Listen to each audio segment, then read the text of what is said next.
چلے آؤ چلے آؤ یہ گھر رحمان کا گھر ہے چلے آؤ چلے آؤ. کعبے پر جو بھی پہلی نظر پڑے کیا کیفیت ہوگی اس وقت قلب کی. ان آنکھوں نے آج اس کعبے کو دیکھا جسے دیکھنے کو ترستی تھی. یا اللہ تو کتنا رحیم ہے، تو کتنا کریم ہے. ان آنکھوں نے تیری نافرمانی کرنے میں کوئی کمی نہ چھوڑی اور آج تو اپنے کرم سے ان آنکھوں کو کعبہ دکھا رہا ہے. یہ وہ وقت ہے، یہ وہ انمول گھڑی ہے. خدا کی قسم آدمی جتنا رشک کرے اپنے مقدر پر کم ہے کہ جس گھڑی کعبے پر پہلی نظر پڑی جو دعا کریں گے قبول ہو جائے گی.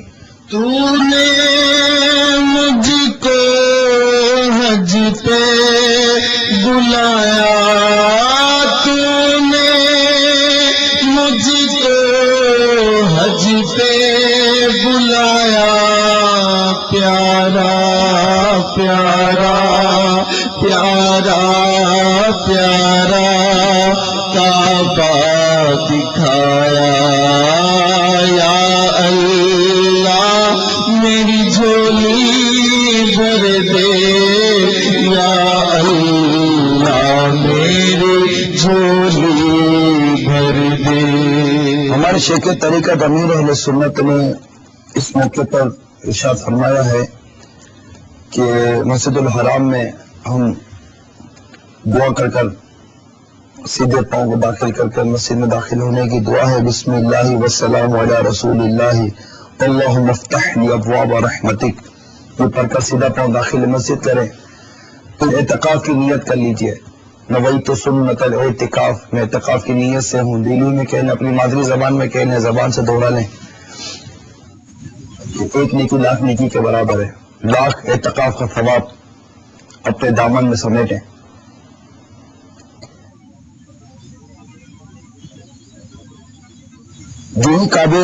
جن کعبہ معظمہ پر پہلی نظر پڑے 3 بار لا الہ الا اللہ واللہ اکبر کہیں اور درود شریف پڑھ کر دعا مانگیں گے. کعبۃ اللہ شریف پر پہلی نظر جب پڑتی ہے اس وقت مانگی ہوئی دعا ضرور قبول ہوتی ہے.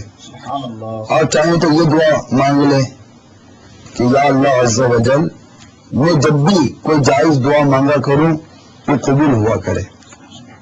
مزید امیر سنت فرماتے ہیں محترم حاجیوں، اگر طواف و سعی وغیرہ میں ہر جگہ کسی اور دعا کے بجائے درود شریف ہی پڑھتے رہیں تو یہ سب سے افضل ہے. اور انشاءاللہ عز و جل درود و سلام کی برکت سے بگڑے کام سنور جائیں گے. مکی مدنی سلطان محبوب رحمان کا فرمان عالی شان ہے، ایسا کرے گا تو اللہ تیرے سب کام بنا دے گا اور تیرے گناہ معاف فرما دے گا. تو یہ بڑا پیارا اور انمول مدنی پھول ہمیں امیر سنت نے عطا کیا ہے. تو ضرور اس کتاب کو بس اپنے ساتھ رکھیے. اور ساتھ رکھیے سے مراد یہ بھی عرض کر دو کہ آپ کی روانگی سے پہلے یکسوئی کے ساتھ اس کتاب کو ایک بار پڑھ ضرور لیں.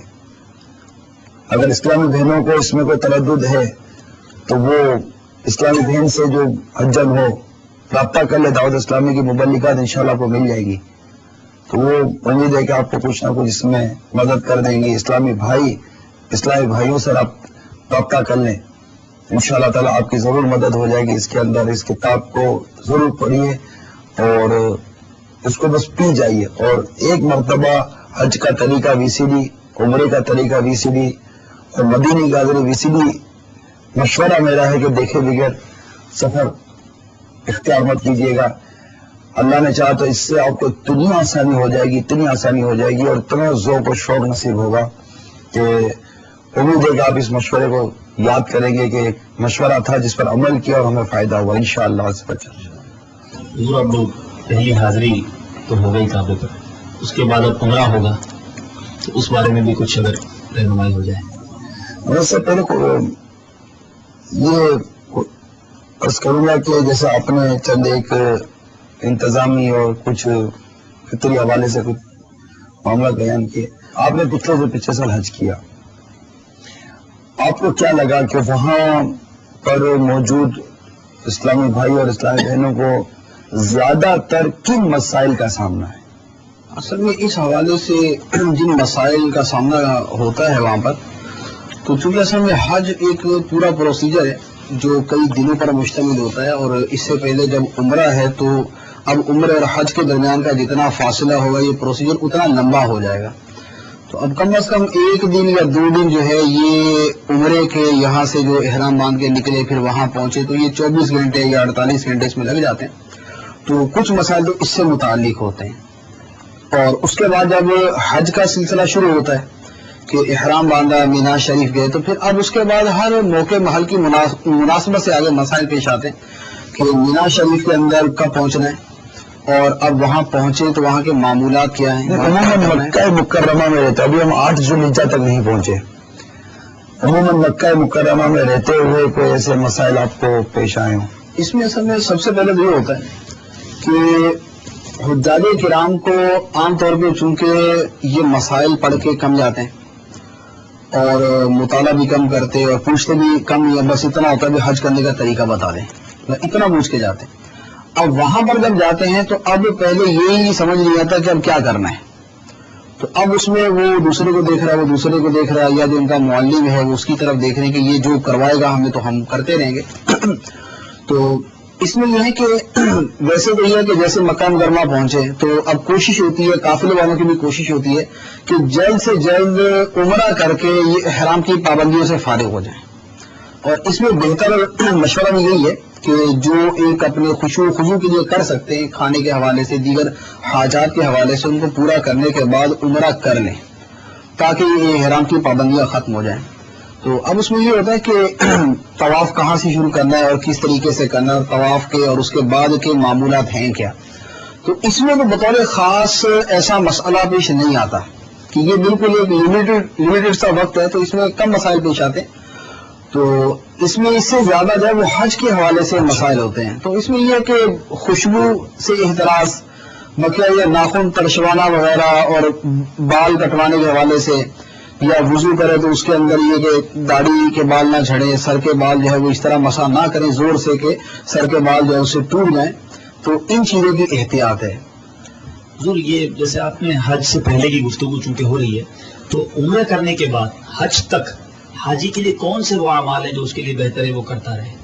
یہ عمرے کے بعد جو ہے وہ حاجی کے لیے سب سے افضل کام تو ہے طواف کرنا، کہ وہ زیادہ سے زیادہ طواف کرے. کہ آفاقی کے لیے، یعنی جو مکہ مکرمہ سے اور میقات کے باہر سے آنے والا جسے آفاقی کہتے ہیں، اس کے لیے حکم یہ ہے کہ اس کے لیے سب سے افضل عبادت جو ہے وہ طواف کرنا ہے. تو اب یہ ہے کہ وہ طواف کرے، طواف کرنے کے بعد جو ہے وہ جب طواف کر کے کچھ تھکاوٹ محسوس کرے تو بیٹھ جائے. جب دوبارہ اپنی طبیعت کے اندر تازگی محسوس کرے اور یہ سمجھے کہ اب میں طواف کر سکتا ہوں تو دوبارہ طواف شروع کر دے. تو صبح شام نمازوں کے بعد اور رات کے اوقات میں طواف جتنے زیادہ سے زیادہ کر سکتا ہے وہ کرے. کہ نوافل دنیا میں ہر جگہ پڑے جا سکتا ہے، لیکن طواف جو ہے وہ صرف خانہ کعبہ کے پاس ہی ہو سکتا ہے. صلو علی الحبیب صلی اللہ علیہ وسلم. میٹھے میرے اسلامی بھائیوں اور اسلامی بہنوں، فیضان حج کے سلسلے کی یہ پہلی نشست تھی.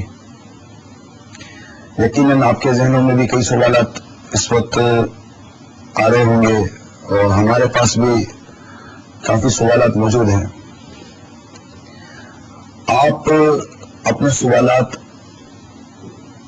فیضان حج @dawat-islami.net فیضان حج @dawat-islami.net یہ آپ کو لکھا ہوا نظر آ رہا ہوگا. فیضان حج @dawat-islami.net اس میل ایڈریس پر آپ اپنے سوالات ہمیں میل کر دیں. انشاءاللہ عز و جل ہم ایک بار پھر فیضان حج کا سلسلہ لے کر آپ کے پاس حاضر ہوں گے. اللہ تعالی ہمارے اس سلسلے کو قبول فرمائے، اور جو وقت ہم نے دیا، آپ نے دیا، اللہ تعالیٰ اس کو ہماری مغفرت کا ذریعہ بنائے. آمین بجاہ نبی کی لمین صلی اللہ تعالی علیہ وآلہ وسلم. صلو علی الحبیب صلی اللہ تعالی